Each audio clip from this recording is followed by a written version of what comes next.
para compartir bueno, este foro que tenemos aquí, muy importante para compartir información, pero también para dar apoyo en esos tiempos muy difíciles para todos.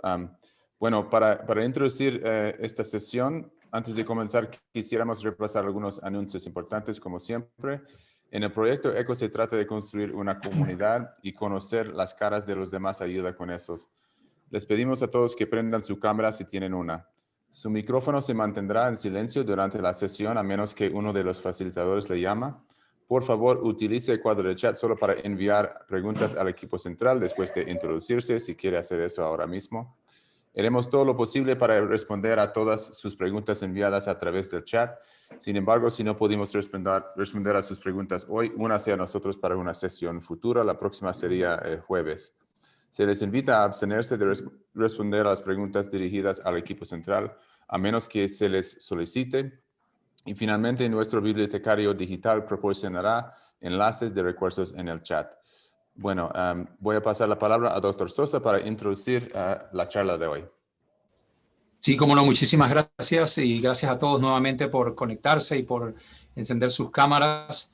Hoy tenemos una conferencia por la doctora Gemma María Lledó, que ha sido realmente esta serie de conferencias por parte del grupo de colegas en España ha sido realmente muy bienvenida y nos ha dado mucha visión de cómo se manejan las cosas en Europa.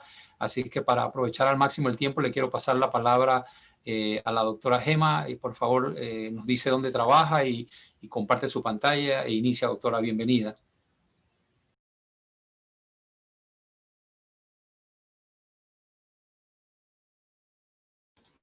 Tiene que activar su micrófono también. ¿Ahora me escuchan?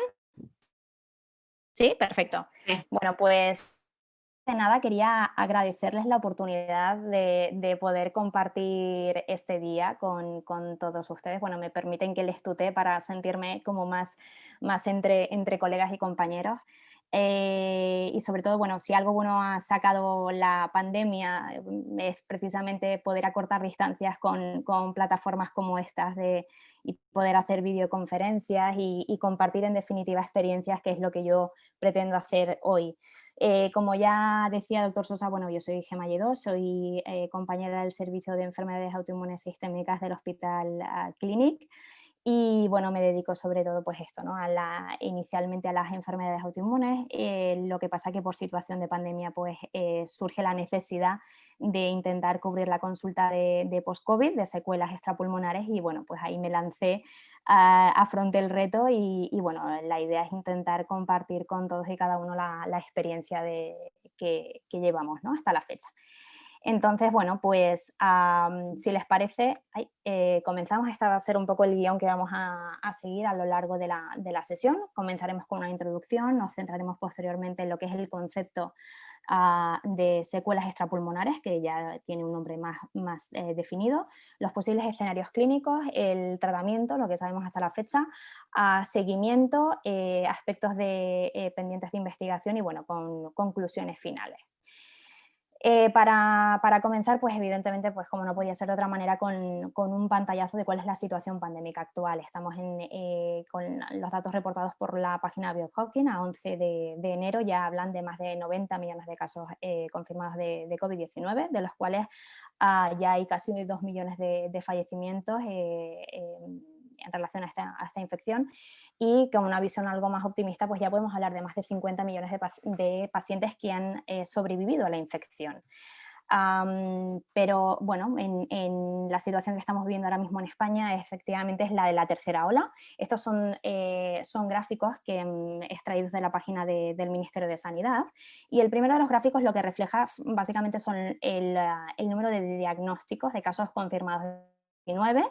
Entonces serían los pertenecientes a la primera ola, la ola de marzo, luego vendría la de octubre y noviembre, y ahora pues bueno, básicamente estamos entrando efectivamente en esta tercera ola, que todo hace pensar que va a ser claramente peor que la segunda, y esperemos que no sea peor que la primera, porque la primera, este es el registro de fallecimientos, fue un auténtico debacle. La segunda conseguimos respecto a este número de fallecimientos aplanar algo la curva, y la tercera, bueno, pues está por ver, ¿no? Lo que nos vamos a encontrar. Esto es la situación general, pero cuando uno mira a nivel de comunidades autónomas, bueno, pues el reflejo, básicamente la situación es superponible, de manera que volvemos a estar viendo pacientes con COVID y incluso con COVID grave, pero además a la par encontrándonos con pacientes que ya han superado esta infección, aunque existe un hándicap importante, y es que nos encontramos con la situación paradójica de que la recuperación no es ad integrum y que hasta un 20 o un 35% de los sujetos se mantienen en el tiempo con sintomatología persistente. Si a esto le sumamos todo el impacto socioeconómico que ha generado la pandemia, creo que sin miedo a equivocarme puedo asegurar que que al enfrentarnos a oleadas estamos afrontando auténticos tsunamis.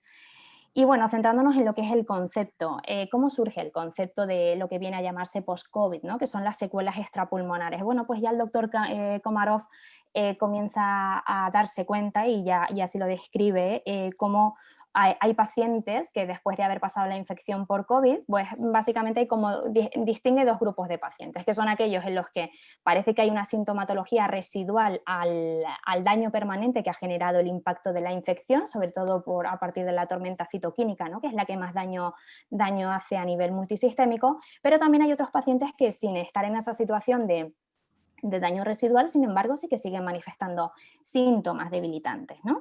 Entonces, esto es lo que en este escenario el doctor Fauci cree que efectivamente y con bastante acierto existe una similitud con el escenario de lo que es el síndrome de fatiga crónica y encefalomielitis miálgica, y ha pasado a llamarse a estos supervivientes, ¿no?, del COVID, pero que sin embargo persisten con secuelas, como el término de long hauler, ¿no?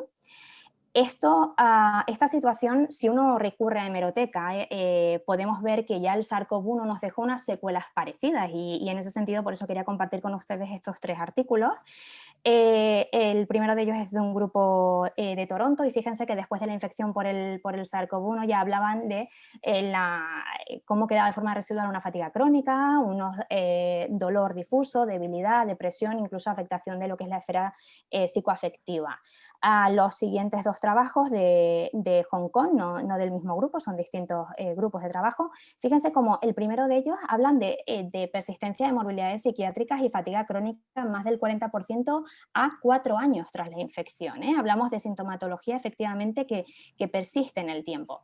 Y el último de los artículos, si me permiten, es que al leer la parte que les he sombreado, uno puede vivir casi un déjà vu, ¿no? Porque hablan de que efectivamente asociadas a secuelas pulmonares que generan un impacto importante a nivel de la percepción de salud, qué duda cabe que en los largos periodos de aislamiento y de extrema incertidumbre durante la infección debe de generar un impacto también y un estrés psicológico que evidentemente hace un efecto aditivo, ¿no?, al impacto físico, y esto nos suena a todos mucho de la situación que estamos viviendo ahora. Bien, para definir mejor conceptos, después de esta introducción, por la aportación del doctor Komarov y del doctor Fauci, ya las guías NICE de diciembre del 2020 definen conceptos.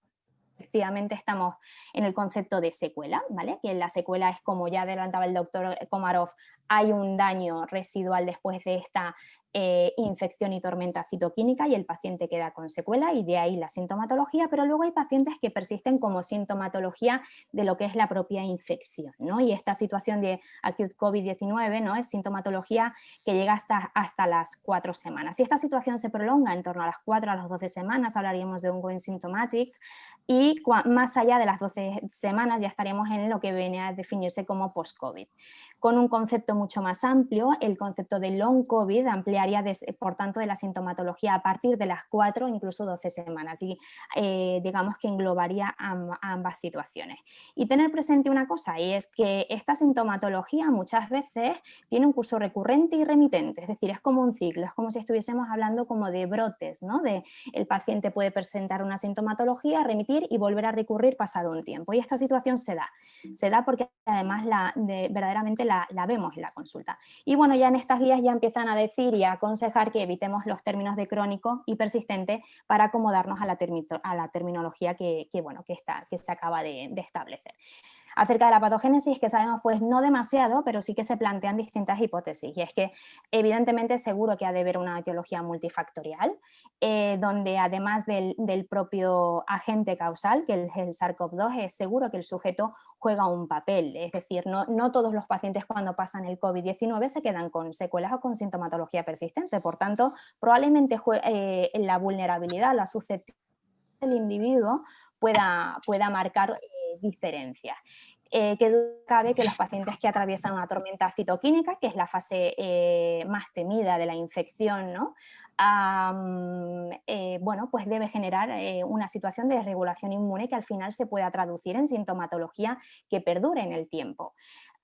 El SARS-CoV-2, además, como ya veníamos adelantando, es un trigger de una situación de una respuesta neuroinflamatoria persistente, y esto además nos lo han enseñado también otros virus, nos lo ha enseñado el citomegalovirus, nos lo ha enseñado el virus incluso el herpes virus, de manera que tampoco es algo que nos suene a nuevo del todo, aunque probablemente el impacto de este no tenga parangón.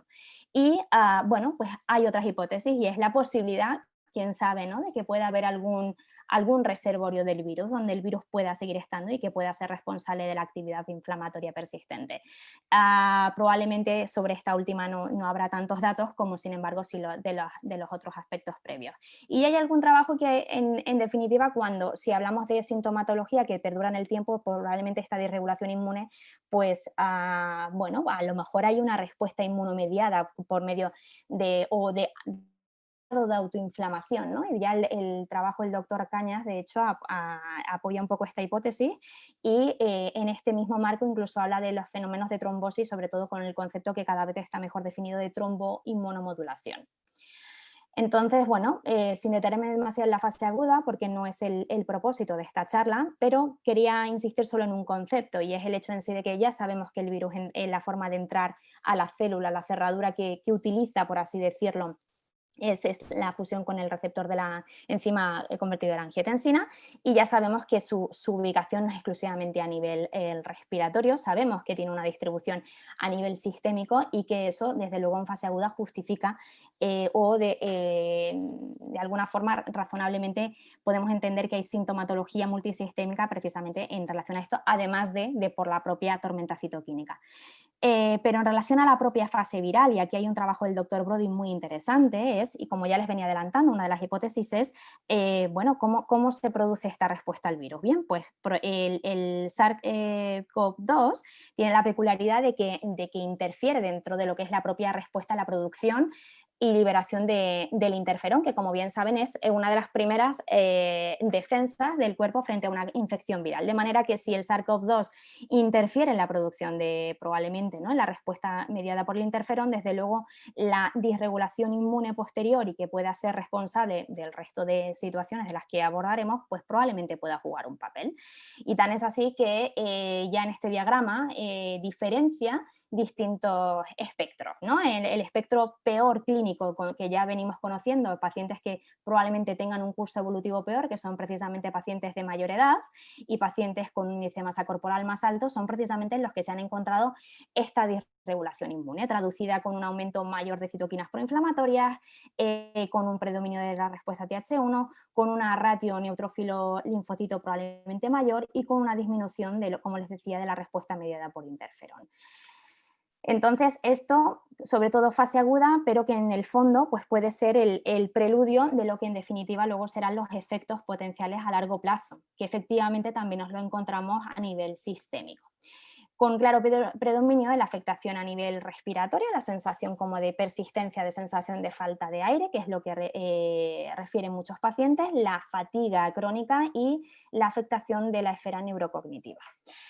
Una de las primeras series que ya empezó a describir precisamente esta situación de post-COVID fue la publicada por el doctor Carfi, que fue un JAMA de julio del 2020, y fíjense cómo a 60 días un 40% o más del 40% referían efectivamente la fatiga y la disnea.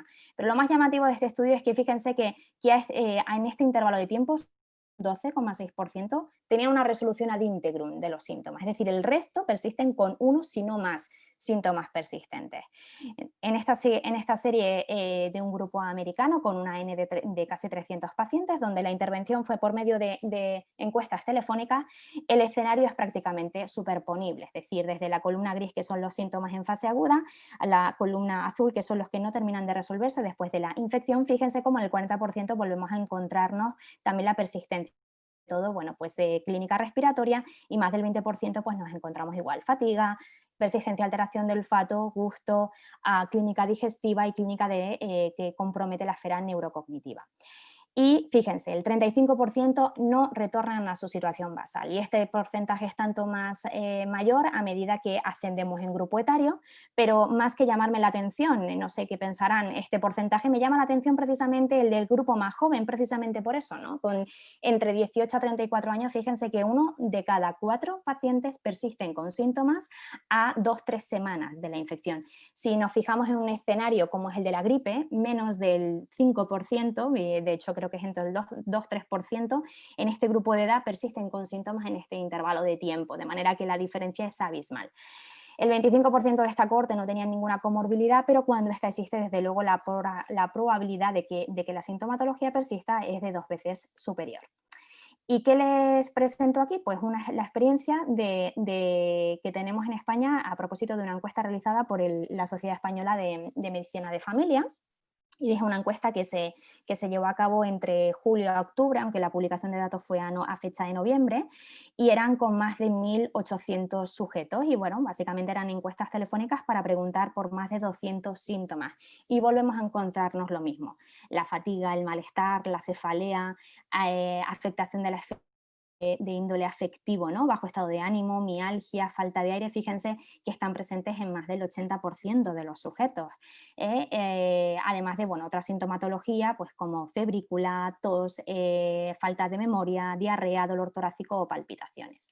Si lo que hacemos es, además de mirar por síntomas, intentar agrupar por órganos o por aparatos y sistemas, fíjense que, bueno, pues efectivamente el 95% cuentan síntomas generales, más del 85% sintomatología neurológica, problemas más de psicoafectivos también en un porcentaje superponible, y en menor número, pero con porcentajes nada despreciables, problemas de aparato de locomotor, digestivos en el 70%, fíjense, persistencias de anosmia, disgeusia en 50-60% y así sucesivamente. Llamativo también que la media de síntomas por persona son casi de 36 y que el 50% llegan a contar hasta incluso 58 síntomas. O sea, es una barbaridad, es una constelación sintomática que el paciente después de la infección perdura en el tiempo. La experiencia en nuestra serie es esta que les presento hasta la fecha.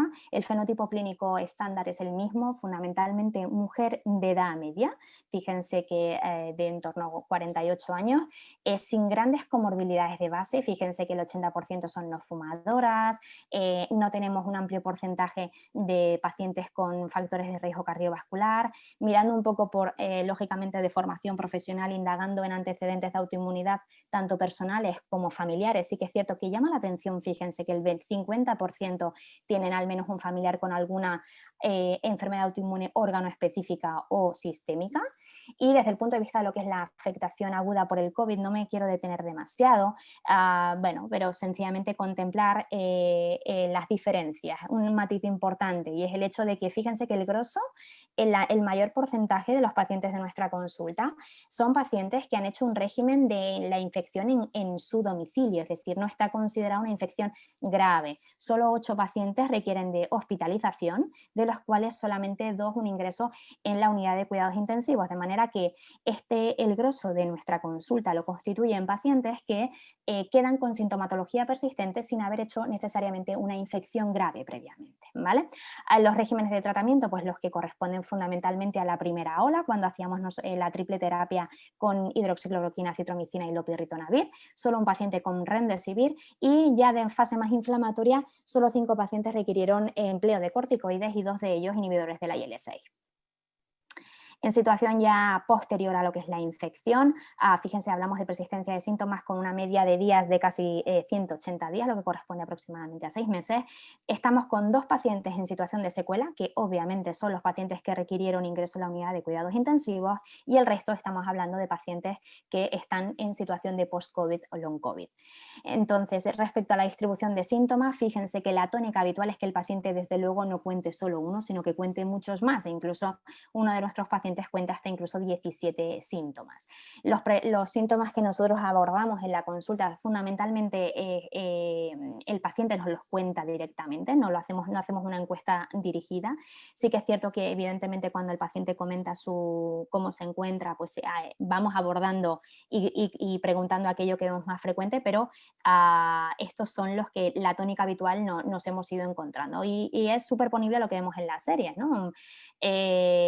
Probablemente algo más sesgado, teniendo en cuenta que nosotros en la consulta no vemos pacientes que hacen el COVID y luego vemos los que persisten, no persisten con síntomas, sino que la consulta en sí está hecha solo para aquellos pacientes que persisten con sintomatología, de manera que probablemente, y como ya verán en relación con otras series, la prevalencia de alguno de estos síntomas es algo mayor, y es precisamente porque lleva implícito este sesgo de selección.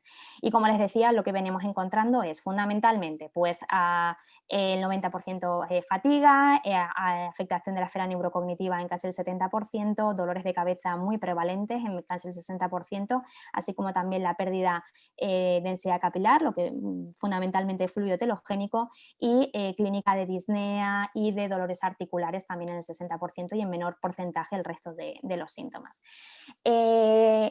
A continuación les presento en distintas diapositivas la comparativa de alguna forma de estos síntomas que he descrito en el gráfico previo de barras, pero en relación con otras series descritas hasta la fecha. Y fíjense, como les decía, en el caso de la fatiga, obviamente, ¿no? Nosotros vemos pacientes directamente con post-COVID, esta prevalencia, por tanto, respecto a otras series es mucho mayor. Fíjense también en un porcentaje nada despreciable la presencia de fiebre, aunque siendo estrictos, y de ahí los dos asteriscos, fiebre entendida como mayor o igual de 38 no es lo que describimos, sino directamente incluso incluimos la febrícula. Siguiendo un poco el escenario y el ejemplo de las enfermedades autoinmunes o autoinflamatorias, un paciente que durante el curso evolutivo hace temperaturas de 37,3 sin otra causa plausible infecciosa de base, y que podemos creer que pueda estar en relación con actividad inflamatoria persistente, pues obviamente le damos valor y lo recogemos. Y fíjense que esto llega a estar presente en el 37%.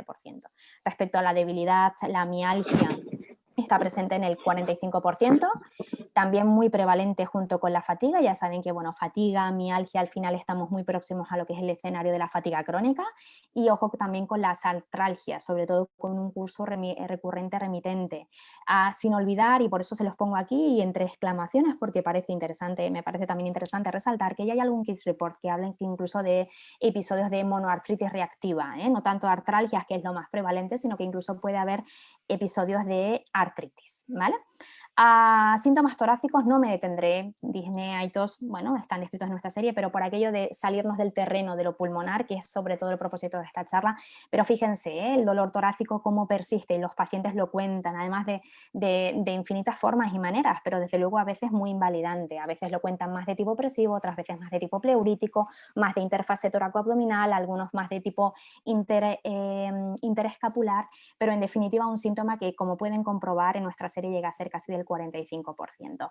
Con suerte la afectación miocárdica no es muy prevalente, otras series sí que se ha visto que es bastante importante, la nuestra solamente uno, que precisamente fue uno de los pacientes de UCI, que de hecho en fase de tormenta citoquímica hizo una miocarditis importante, y de forma residual lo que le ha quedado es una disfunción ventricular.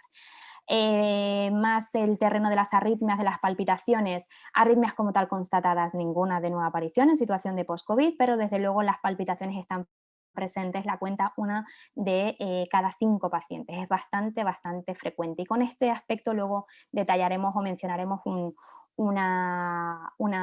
bueno, digamos que un escenario clínico que cada vez está más en boga.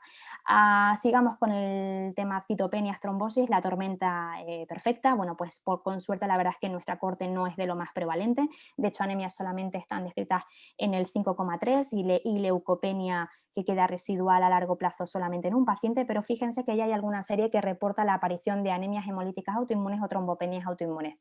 Aunque si me permiten, yo creo que este artículo bueno, merece algo de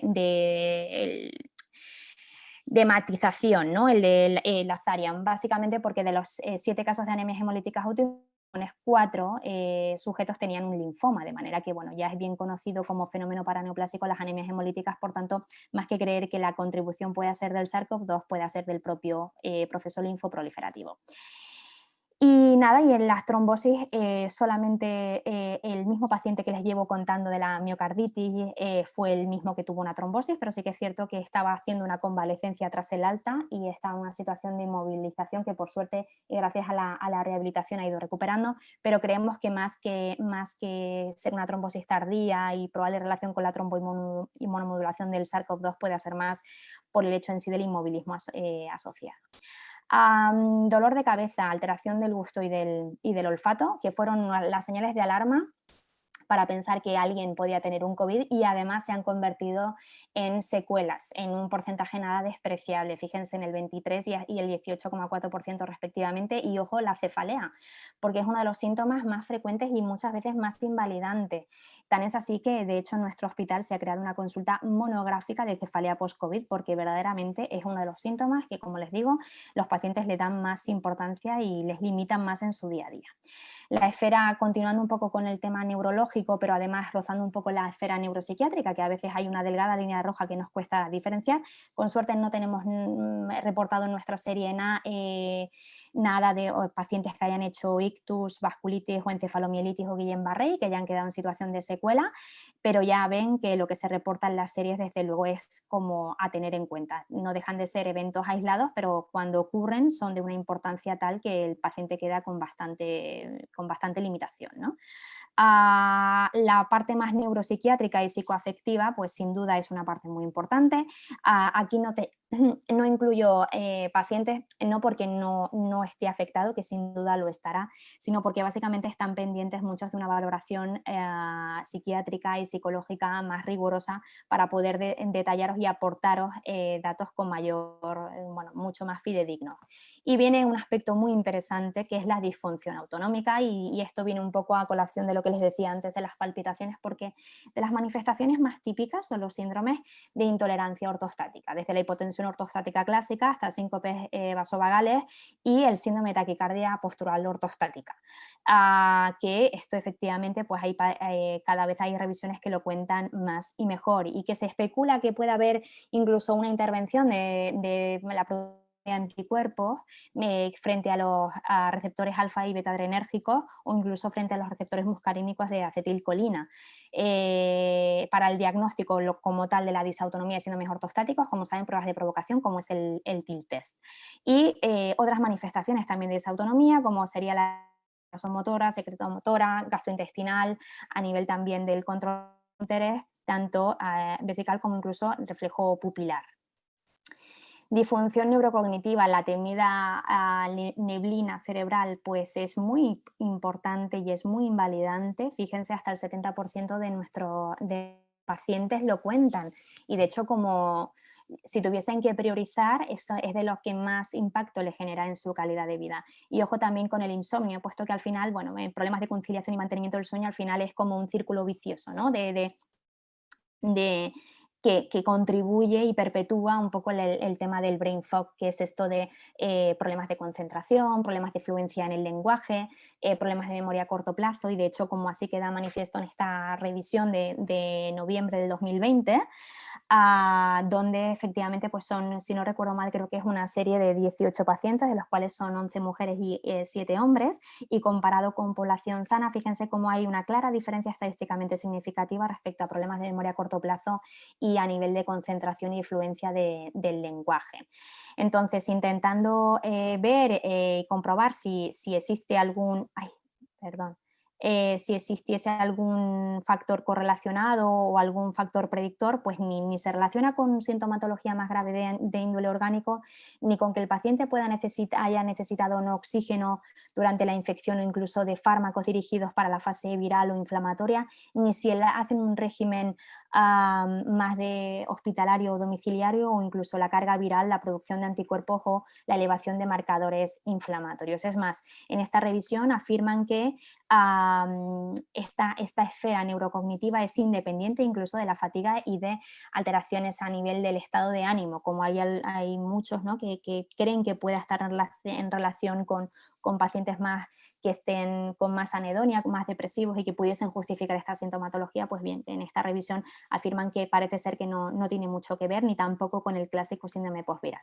Otras manifestaciones menos frecuentes, pero también a tener en cuenta, bueno, pues porque algunas no son tan poco frecuentes, ¿no?, como son las gastrointestinales. Fíjense que alteración del ritmo intestinal está presente hasta en el 16% de nuestra serie, la presencia de aftas. Nosotros, bueno, por deformación igualmente profesional, tratándose de un síntoma guía de enfermedades autoinmunes y autoinflamatorias, es un aspecto que preguntamos de forma dirigida y probablemente pues por eso nos encontremos con un porcentaje algo mayor. Pero fíjense que son pacientes que lo presentan algunos durante la fase de infección y a partir de ahí lo empiezan a presentar de forma intercurrente, ¿vale?, sin haber tenido antecedentes previos a la infección de haber tenido aptosis de repetición. E igual con el síndrome de sequedad, que muchos ya lo cuentan en fase aguda, pero que algunos se quedan de forma residual también. Fíjense, 1 de cada 4 pacientes cuentan sequedad de mucosas. La pérdida de la densidad capilar y sobre todo lo que es el fenómeno de efluvio telogénico en el 60% de los sujetos. Piensen que el efluvio telogénico responde a una situación de estrés, ¿vale? No es solamente o sea, que pasa con otros virus, pasa con gente que atraviesa una época, bueno, pues por ejemplo pérdidas familiares y demás, bueno, también padecen, ¿no?, de esta pérdida de densidad capilar, que luego en teoría pues pasa como a los 2-3 meses del evento y luego hay una de íntegro. Tema de serositis muy poco frecuente, pero nosotros ya tenemos un paciente con derrame pleural persistente y derrame pericárdico también persistente. Y ojo también, afectaciones a nivel neuroendocrino, endocrino no solamente a nivel central, sino también a nivel periférico. ¿Y esto qué impacto tiene? ¿Qué percepción tiene el paciente de su calidad de vida? Pues para eso pasamos este cuestionario, el SF36, donde bueno, se abordan temas más de tema físico, ¿no?, como el paciente, la sensación que tiene de calidad de vida a nivel físico, emocional, social, psicoafectivo. Y fíjense que lo que hicimos fue comparar población que hace la infección en domicilio respecto a la que le hacen a nivel de régimen hospitalario, y hay una clara diferencia en el aspecto físico, lógicamente, en pacientes que han hecho, ¿no?, que va en detrimento en pacientes que han hecho un tratamiento hospitalario. Y sin embargo luego la parte más de, pues, de dolor corporal, de vitalidad, de percepción de salud general, sin embargo son los pacientes que hacen régimen domiciliario los que tienen una percepción algo peor, como así ocurre también cuando hablamos más de la parte más emocional, ¿no?, de la esfera emocional y psicoafectiva del paciente. Y bueno, este artículo lo quería compartir con ustedes, bueno, es un preprint, tendrá, bueno, en fin, tiene sus limitaciones como todo, pero creo que es muy interesante y creo que no tendrá ningún problema en fin, en el impacto, ¿no?, que esto tiene, y creo que resuelve muchas dudas. No sé si esto podrá sufrir algún que otro cambio, pero desde luego ya empieza a presentarnos 3 fenotipos de pacientes, ¿no?, que sería el primero, el clúster 1, que sería pacientes que sobre todo están con sintomatología muy aguda dentro de las 2-3 primeras semanas de la infección. Si recuerdan cuando les presenté lo de las guías NICE, esto es lo que dentro de las 4 primeras semanas hablamos todavía de la acute COVID, ¿no?, o sea, la fase como más aguda, y de hecho la sintomatología es precisamente esta, la que se relaciona con la fase de infección. Luego sería un segundo clúster que aparece, bueno, básicamente son sintomatología que tiene como un curso como más atenuado durante los 2-3 primeros meses, que puede acentuarse o mejorar de una forma algo más como en meseta, y además de los síntomas previos pues aparece más la esfera neurocognitiva o incluso de aparato locomotor, y luego estaría el último clúster, ¿no?, que serían pacientes que después de haber pasado la infección como que a los 2-3 meses sufren un empeoramiento más o menos brusco, y ahí es donde aparece la sintomatología que le recuerda incluso a la fase más aguda de la primera infección, o sintomatología de nueva aparición, ¿vale?, afectación cutánea, aparato locomotor, índole más disfunción neurocognitiva. Y bueno, pues además de todo esto, un aspecto muy interesante es cómo describen la posibilidad de que efectivamente, lo que les decía, el curso recurrente y remitente, es decir, hay pacientes que pueden presentar 4 o 5 días buenos, como dicen ellos, y luego esto viene seguido de una semana de días malos, o viceversa, ¿no? ¿Qué sabemos respecto al tratamiento? Pues que no hay datos hasta la fecha, ¿no?, de tratamientos específicos para la situación de post-COVID. Creo que es importante no olvidar que es razonable descartar otras causas. Piensen en el ejemplo que les puse antes de las anemias hemolíticas en pacientes con linfoproliferativos, es decir, causas otras existen y el hecho de que puedan coexistir es algo a tener en cuenta. A individualizar, porque evidentemente no creo, como la praxis médica habitual, el mismo tratamiento para todo el mundo no siempre funciona, y que evidentemente, y un poco en vista de lo que estamos viendo, dependiendo de los síntomas, y probablemente si comparamos con otros escenarios inmunomediados, a lo mejor podemos pensar incluso en las mismas opciones, ¿no?, de terapéuticas. Y bueno, pues podríamos hablar acerca de este aspecto, bueno, pues qué fármacos podríamos usar, y nosotros estamos probando empíricamente algunos y la verdad es que no nos está yendo del todo mal.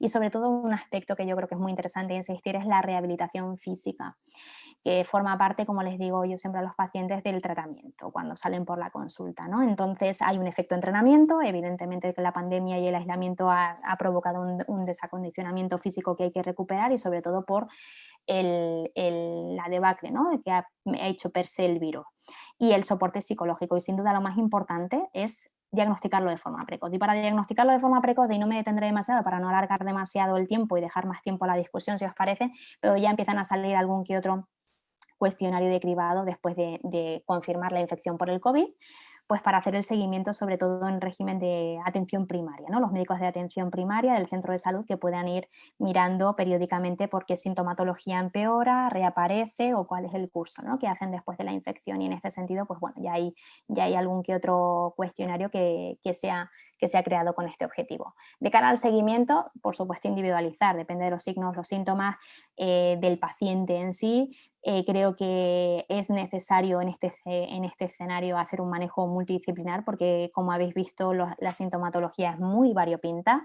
Nosotros lo que estamos haciendo fundamentalmente, después de ver al paciente la primera vez que le vemos en la consulta, intentamos revisarle al mes para ver también pruebas un poco de toma de contacto, y luego a los 3-6 meses en base a la evolución clínica del paciente.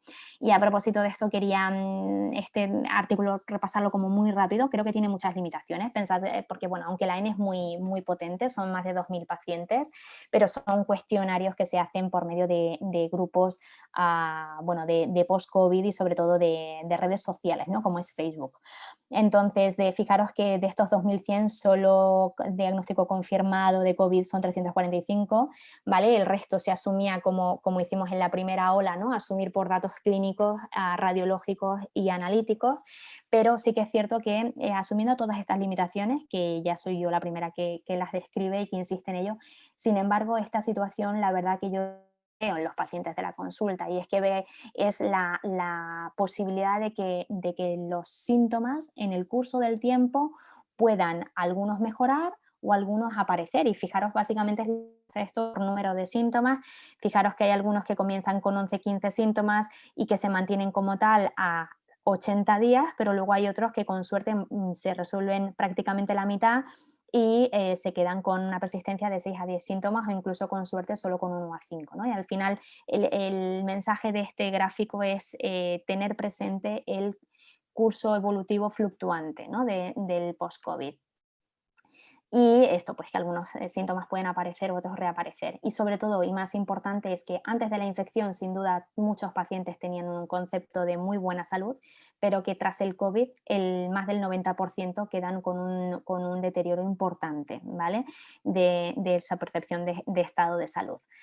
Y esto es algo que se vive en la consulta, la verdad, con los pacientes, y es lo más difícil de gestionar. Esto os lo dejo aquí para que dispongáis de ello porque me parece muy útil, que son, bueno, pues unos consejos que ha hecho el Colegio de Terapia Ocupacional, y que, bueno, pues básicamente son pacientes que tienen mucha fatiga, que pacientes que están con problemas, ¿no?, que es fatiga precoz. Bueno, pues es básicamente cómo conservar tu energía para hacer actividades básicas de la vida diaria. Aspectos que aún quedan por investigar abordar factores de riesgo ya sabemos los factores de riesgo para un COVID grave, pero para el post-COVID no lo tenemos del todo claro y creo que es un tema que es de gran necesidad abordar, así como las intervenciones para poder aportar un beneficio a nuestros pacientes, establecer realmente la prevalencia, saber qué impacto tiene esto en la sociedad y me temo lamentablemente que mucho mayor de lo que a priori creemos y ya vemos que es demasiado. Establecer marcadores pronósticos que nos puedan advertir y cuál no va a desarrollar un post-COVID, conocer mejor la historia natural, por qué está ocurriendo esto, aunque ya hay muchas hipótesis que intentan encontrar o resolver a esta pregunta y sobre todo pues validar también métodos o herramientas, ¿no? para cribar de forma precoz y poder abordar mejor esta situación. Para concluir, podríamos decir que sin duda la COVID-19 ha supuesto un fenómeno tsunamigénico, que el SARS-CoV-2 desde luego es necesario para el post-COVID, pero probablemente no es suficiente y aquí la susceptibilidad genética del individuo juega un papel. Que ya sabemos que para la severidad del COVID-19 las comorbilidades y la edad juegan un papel, pero ya habéis visto que el grosso de mi consulta, de nuestra consulta, lo constituyen pacientes que no necesariamente han hecho un COVID grave y sin embargo tienen un post-COVID pues que es bastante limitante. No hay tratamiento específico, pero ojo, no olvidar la rehabilitación, el manejo multidisciplinar y sin duda la investigación más que nunca en este campo hace muchísima falta. Y me vais a permitir que me tome una última licencia y es a modo casi como de homenaje y de gratitud. Todos los que hemos estado en primera línea nos hemos enfrentado a un enemigo que nos era desconocido, pero no hemos dado un paso atrás y hemos echado un pulso pese a saber que en ese pulso probablemente pues parte de los daños colaterales podíamos ser incluso nosotros mismos y algo más esperanzados con la aparición de la vacuna. Creo que por fin ha llegado el momento de pararle los pies y bueno, sobre todo, además de agradeceros a todos vuestra atención, quería aprovechar y agradecer, yo creo que todos en nuestro ámbito conocemos a alguien y ya lo comentaba el compañero, si no recuerdo, de Perú al inicio, todos hemos perdido a algún compañero que ha estado en primera línea y la verdad es que esperamos que la tierra les sea leve y gracias por vuestra atención. Me tenéis en Twitter si queréis compartir experiencias y para lo que necesitéis y para vuestras preguntas, pues aquí estoy. Bueno, muchas gracias, doctora. Una charla fantástica, un tema muy grande y que tengo que decir que acabamos de conocer esta enfermedad y ahora tenemos que conocer una enfermedad nueva, la cuarta o quinta ola de todo eso. Bueno, voy a empezar quizás en los 10 minutos que viene. Podemos hacer más preguntas y gracias por los que han escrito en el cuadro de chat. Quiero empezar con una pregunta para usted. ¿Cuál cree que es la verdadera prevalencia de esta enfermedad en los sobrevivientes de COVID? Si tenemos 50 millones de personas que son sobrevivientes, ¿qué porcentaje de esos van a tener manifestaciones crónicas? Bueno, pues lo que se dice hasta ahora, y por eso fíjate que es un aspecto que al final de la charla insisto que es necesario definir, ¿no? Pero que ya dicen que esto llega a ser del 25 al 30%. Lo que pasa que es necesario definir porque hay insisto que al principio se atribuía a que, bueno, es que probablemente sea por el impacto que ha generado la pandemia. Pensemos que la gente, además del COVID, hay gente que ha perdido su trabajo, hay gente que ha perdido familiares y entonces hay veces que hay un contexto social que atribuye a la sintomatología del post-COVID todo ese contexto biopsicosocial. De manera que lo que se sabe hasta la fecha es que oscila entre el 25 y 30%, pero como insistía al final de la charla, creo precisamente lo que tenemos que intentar es esforzarnos por definir realmente cuál es esa prevalencia, cuál es el impacto del post-COVID y para eso, pues bueno, probablemente los cuestionarios estos que he compartido con vosotros sea una estrategia para intentar responder mejor y con certeza a esa pregunta que me planteas. Gracias. Y al principio de la charla habló sobre dos grupos de pacientes. Uno que tiene daño que se puede mostrar en un CT scan o algo así, y otro que realmente no tiene algo que se puede mostrar. ¿Es importante para distinguir esos dos grupos en cómo se enfrenta a esos pacientes? Vale, es muy buena pregunta, porque la verdad es que el escenario clínico parece que es distinto, ¿no? A la hora de abordar, el abordaje es igual, porque sí que es cierto que luego hay síntomas que con independencia de si están en secuela o en sintomatología, ¿no? Como ya lo decía Komarov, hay pacientes que después de a lo mejor de esa fase inflamatoria quedan con daño residual y secundario a ese daño residual quedan con sintomatología. Y otros que pueden hacer un COVID en casa, no hacen un daño residual importante, de hecho no tienen daño pulmonar, cardíaco, ni a ningún nivel, pero sin embargo te cuentan febrícula intermitente, postración del estado general, fatiga, brain fog. Entonces, creo que más que nunca lo que hay que hacer es, como os decía también en la presentación, es individualizar. Al final el paciente se sienta en la consulta, el paciente te cuenta qué le pasa, cómo se encuentra y lo que hay que intentar es atender un poco a sus necesidades como buenamente se pueda, asumiendo que, como ya sabéis, tratamiento dirigido como tal no hay, pero probablemente sí que se pueda poner tratamiento sintomático dirigido según a cuáles son los síntomas que más impactan en su día a día, ¿no? Gracias. Pienso que oí que personas con antecedentes familiares de enfermedad autoinmune tienen un riesgo elevado. Entonces, ¿eso significa que la patofisiología quizás es una cosa autoinmune? Y si eso es verdad, ¿existen algunos marcadores que podemos mandar en esos pacientes? Hola, cuidado porque creo que te he perdido. ¿Me oís bien?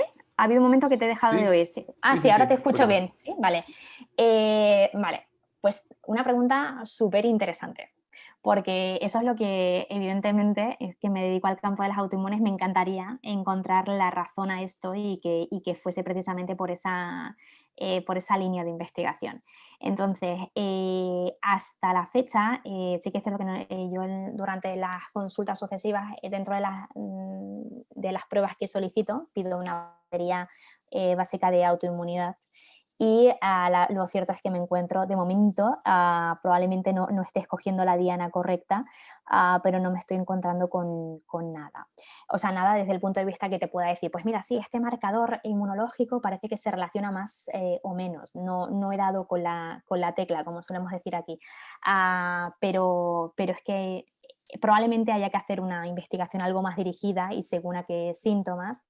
Y sin olvidar también una cosa y un aspecto importante, ¿no? O sea, los pacientes que tienen background familiar de autoinmunidad siempre son los que sabemos que hacen más autoinmunidad per se, ¿no? O sea, de hecho, tenemos un paciente con un lupus en la consulta, no es raro encontrarnos que su madre pueda tener desde una artritis reumatoide, un síndrome de Sjögren o a lo mejor autoinmunidad tipo de tiroides o de celiaquía o algún... al final hay como una especie como de predisposición genética, ¿no? Entonces, darte luego el marcador que sea capaz de ligar y unir todo esto es lo que todavía no hemos sabido encontrar, pero ni tan siquiera las autoinmunes, ¿eh? O sea, que son las con las que estamos familiarizados. Pero qué duda cabe que tiene que jugar un papel, seguro, porque al final pensemos que si seguimos un poco el ejemplo de la experiencia con el virus Epstein-Barr, con el citomegalovirus y el parvovirus, ya son amplios conocidos de ser trigger de autoinmunidad, pero no en todos los pacientes, pero sí en aquellos que probablemente tengan mayor predisposición. Es una suma de muchos factores, ¿no? Entonces, seguro que algo debe haber y que en ello estamos. De hecho, esas son las líneas un poco actuales de investigación. Muy bien, una última pregunta mía y voy a pasar la palabra al doctor Sosa después. Eso viene de Diana Rodríguez Hurtado, que dice, un paciente con factores de riesgo con COVID-19 que resolvió en casa podría haber dejado una secuela pulmonar silenciosa y, en otras palabras, debemos buscar long COVID en personas que han recuperado. ¿Qué tan común sería eso? ¿Y pueden sufrir de long COVID silencioso o daño pulmonar silencioso? Los pacientes que hacen la infección en domicilio, me decís, ¿verdad? Perdona, que no, es que a veces se corta y no escucho. Vale, o sea, los que asumimos que hacen un COVID leve, ¿no? En domicilio, que sí pueden quedar con una sintomatología subclínica pulmonar que probablemente haya pasado inadvertida. Vale, pues esta pregunta es muy buena, porque, por ejemplo, fijaros que, como os decía, el 80% de la consulta mía son pacientes que hacen la infección en domicilio. Y bueno, como muchos cuentan precisamente esta clínica, ¿no? De disnea, dolor torácico, yo a estos pacientes les hago estudio y a estos pacientes el estudio, por supuesto, va por repetir pruebas de imagen y hacer, por ejemplo, espirometrías, ¿vale? La espirometría sí que es cierto que se ha visto que en este hay una alteración en la difusión, ¿vale? y que, bueno, probablemente esa alteración, de hecho, cuando eso lo constato, lo que hago es que los mando a neumología, ¿no? Y de ser así, incluso a veces hago, pues, hacer una prueba de imagen algo más específica, no solamente una radiografía, sino hacer un TAC, pero evidentemente siempre guiado un poco por la clínica, porque claro, todo paciente que ha pasado un COVID, si no cuenta síntomas, tampoco tiene sentido hacer una batería de pruebas, porque aparte el sistema sanitario no lo puede asumir, ¿no? Pero sí que orientado un poco, guiado por lo que cuenta el paciente. Y para eso existe la consulta, ¿no? Para dar cabida precisamente a este escenario que me acaba de comentar la compañera. Gracias. Bueno, tenemos 10 minutos antes de hacer otras preguntas. Doctor Sosa, ¿tiene algunos específicos? Sí, gracias, Cristian. Bueno, primero que todo, felicitar a Gemma por tan extraordinaria revisión. De verdad que de la A a la Z ha revisado todos los aspectos del long COVID, que para nosotros un poco, como ha habido tanta literatura, es un poco difícil mantenernos, digamos, informados de todo lo que se ha reportado. Pero sí, yo creo que, hay un par de lecciones que yo creo que tomo de esta conferencia. Primero, es a creerle a los pacientes. O sea, ustedes han visto todas estas encuestas que ha presentado la doctora, cuando un paciente venga después de COVID y te diga que no se puede concentrar, que no duerme bien, en vez de decirle no se preocupe, darle un pat en el hombro, es escucharlo bien y ver cómo se le puede ayudar, ¿no? De alguna forma, porque obviamente van a haber una cantidad muy grande de pacientes con estos síntomas. Yo recuerdo hace muchos años el síndrome de fatiga crónica y lo difícil que era manejar pacientes con síndrome de fatiga crónica, que muchos venían rechazados de 5 o 6 médicos y entonces caían en el infectólogo como el último recurso. Así que yo creo que la primera lección es creerles, porque esto ya hay una prueba suficientemente robusta de que esto es una entidad real, de que es muy heterogénea, muy variada, pero evidentemente real. Lo segundo es que yo creo que es también una herramienta para promover la vacuna, ¿no? Asumiendo que la vacuna prevenga la infección y prevenga estos síntomas, es una razón, oye, entre tener 3 días de dolor en el brazo y tener 6 meses de que no puedo dormir y no puedo concentrarme y no puedo trabajar, yo creo que es importante también, ¿no? Decirle a la gente, porque mucha gente tiene la impresión de que el COVID viene, va, pasa y si no te mató quedas muy bien, pero fíjense, toda esta enorme sintomatología y alteraciones de diferentes órganos. Así que yo creo que es importante señalar eso, ¿no? El papel que la vacunación tiene para evitar este problema que puede causar un número importante de discapacidad. Para mí quizás lo más interesante desde el punto de vista fisiopatológico es si podemos encontrar el virus, ¿no? Obviamente la doctora es inmunóloga, así que ella le emociona el ver la autoinmunidad. Para mí yo quiero encontrar el bichito en algún órgano para entonces ponerle un antiviral y curar a la persona. Yo recuerdo un artículo que vi que en pacientes de varias semanas, no recuerdo ahora los detalles, pero habían unas microfotografías electrónicas de las placas de Payer y se veía virus persistente. Yo presenté eso quizás hace 2 meses acá y por lo menos hay un artículo que habla de persistencia de virus en ciertos lugares santuarios, como sería el tejido linfoide intestinal, pero ojalá pronto sepamos si esto es un problema y puede ser mixto, ¿no? Pero si hay de verdad presencia de virus en alguna parte o es un fenómeno más que nada inmunológico. Pero yo creo que ese es un aspecto súper interesante, ¿no? A ver si quién se queda con el long COVID, si los infectólogos o los inmunólogos, pero muy interesante. Así que gracias, doctora, y quiero pasar nuevamente la palabra a Cristian por si hay algunas otras preguntas y comentarios. De hecho, perdóname, Néstor, ¿puedo hacer un apunte a tu comentario que es súper interesante? Seguro. Y es que igual, fíjate, voy un paso más. Igual a lo mejor no es que solamente la justificación sea por una respuesta a, digamos, desregulación inmune y que de esto desarrolle la producción de anticuerpos o que haya algún santuario de virus. Y si a lo mejor se dan las dos situaciones y que precisamente la persistencia en santuarios del virus lo que precisamente esté dando lugar es una activación inflamatoria persistente, ¿no? Es que a propósito de esto, precisamente el trabajo del doctor Cañas que les presento con este algoritmo plantea también un poco, o no sé si en esta revisión o en alguna otra de que las he dejado ahí puestas, habla de esto, ¿no? De que a lo mejor hay algún sitio donde el virus puede seguir replicando protegido probablemente de lo que es el sistema defensivo a grosso modo, pero sin embargo produciendo una respuesta inflamatoria local y que en definitiva siga siendo un trigger constante, ¿no? Y bueno, no sé, lo digo por intentar llegar a que a lo mejor no, a veces en esa escala de blanco-negro también hay una escala de grises, y a lo mejor en tiempos en los que estamos tengamos que ser como más abiertos y decir, oye, pues que a lo mejor puede ser plausible que coincidan incluso las dos, no lo sé. Esto es compartiendo opiniones. Sí, no, y no hay duda de que autoinmunidad se genera. Yo recuerdo uno de los estudios sobre la fisiopatología de la trombogénesis en COVID-19, y se han encontrado anticuerpos antifosfolípidos muy parecidos al del síndrome antifosfolípido en pacientes agudos, y hasta un 52% en una serie que yo recuerdo revisamos también aquí en algún momento. O sea que definitivamente que hay de todo, ¿no? Hay disregulación inmunológica, quizás algún grado de persistencia viral. Pero, lo otro, el último comentario es que realmente este virus es una cajita de sorpresas, es decir, de una infección. Yo recuerdo los primeros titulares, no, neumonía por un virus respiratorio en China, y miren todo lo que hemos encontrado con este coronavirus. Es realmente impresionante, ¿no? Y bueno, evidentemente el SARS también nos dio como una advertencia de que esto era posible, ¿no? Pero aquí con el SARS-CoV-2 ha sido realmente sobrecogedor, ¿no? La cantidad de complicaciones que se han visto. Pero sí, gracias, Cristian. Bueno, tantas preguntas y solo 5 minutos que falta.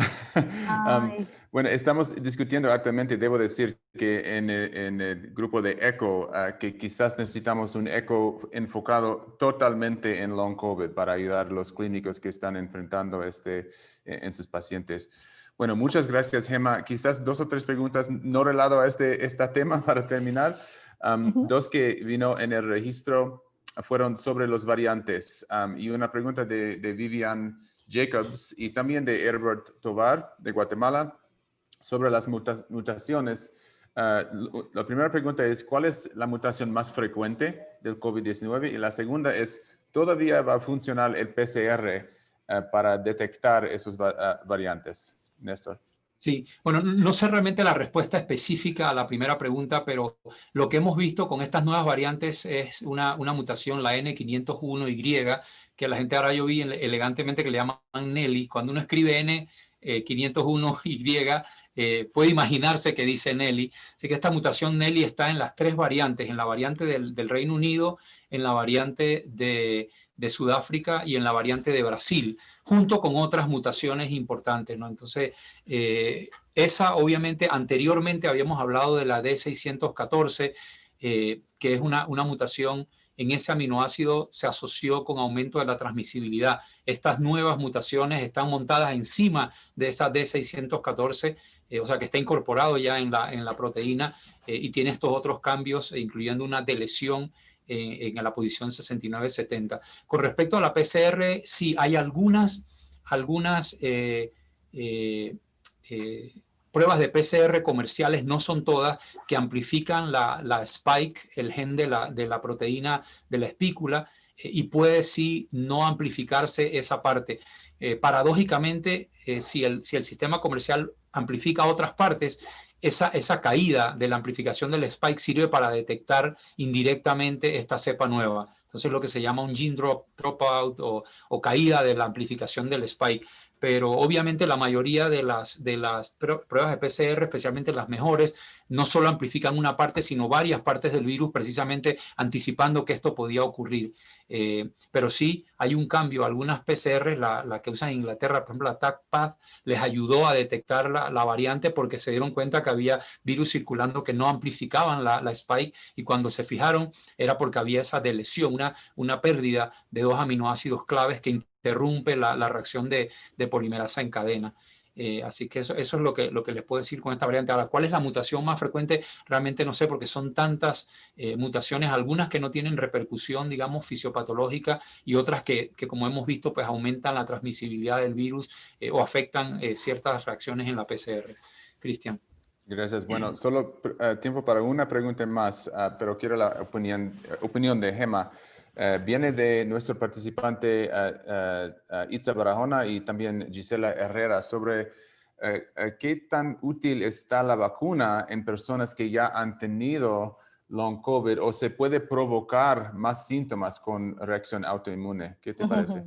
Bueno, pues esta pregunta sabía que iba a caer, ¿no? Porque es lógico, sobre todo porque ya estamos precisamente en el mundo de las autoinmunes, hay una cosa que se llama el síndrome de Asia, ¿no? Que son al final fenómenos de inmunomediados después de, bueno, pues por ejemplo, pues vacunaciones o la colocación de prótesis mamaria, por ejemplo, en fin, o al final son reacciones que efectivamente después de un agente externo pudiesen ocurrir. A ver, la sensación, yo creo que, sobre todo viendo la debacle que ha supuesto la COVID-19, yo soy muy partidaria de recomendar la vacunación. Soy muy pro vacuna, creo que además es un hito histórico lo que se ha conseguido y creo que hasta la fecha el perfil de seguridad es bastante bueno, si no, no se estaría empleando, ¿no? Y distribuyendo a nivel poblacional.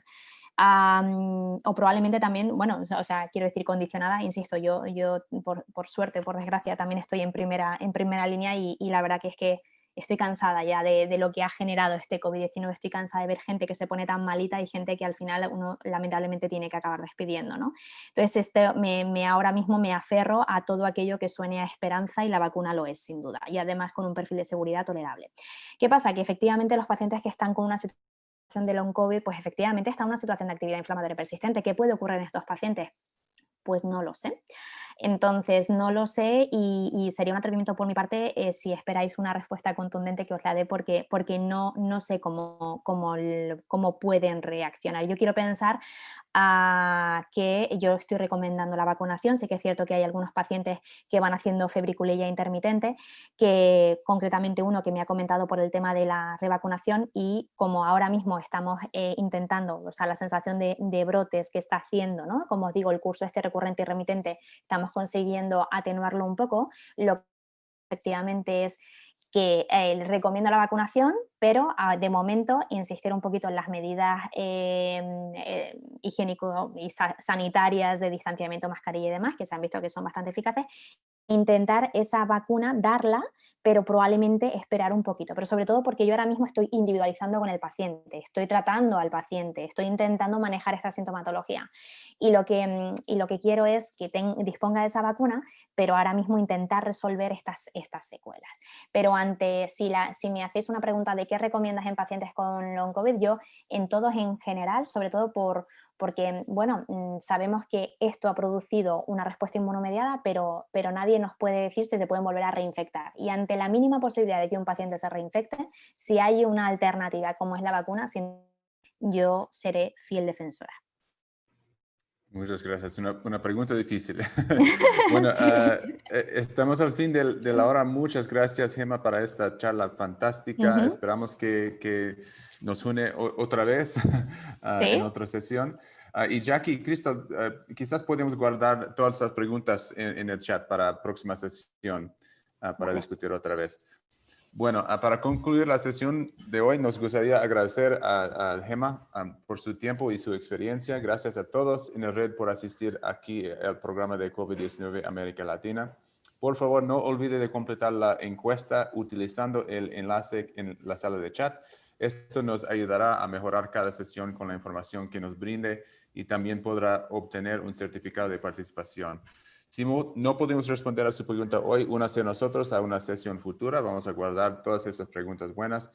Y bueno, la próxima sesión será llevada a cabo lunes el 25 de enero con Xavier Saiz Llorens sobre vacunas. Hemos tenido tantas preguntas sobre vacunas y vamos a pasar toda la hora completa en vacunas el próximo lunes. También pueden unirse a nosotros este jueves, el 21 de enero, para la sesión América Latina Avances de COVID-19. Y finalmente, visiten nuestro sitio de web para obtener actualizaciones e información de la sesión. Y la palabra final a Dr. Sosa. Gracias. Sí, nuevamente gracias, Gema, por la excelente conferencia. Gracias, Alex, que sé que está conectado, Alex Almuedo, y al grupo del Clinique en Barcelona, que de verdad que han realzado el nivel académico de esta actividad con su participación y con sus expertos. También quiero felicitar y agradecer al grupo de ECO. Hoy es un día feriado acá en Estados Unidos, un día feriado federal, pero ellos han accedido a trabajar este día feriado por el grupo de Latinoamérica. Así que muchas gracias a todos, Elsie, todos, Carlos, sé que están aquí, es un día feriado, y todo el equipo de ECO acá en Albuquerque que nos apoyan, el bibliotecario que puso buenísimos links en el chat, ahí tengo, los copié todos. Así que gracias y nos vemos el jueves y si no, el otro lunes. Muchas gracias y salud a todos. Muchas gracias también, de verdad, un abrazo enorme desde España y gracias por la oportunidad. Gracias. Hasta luego. Que vaya Chao, doctora. Chao.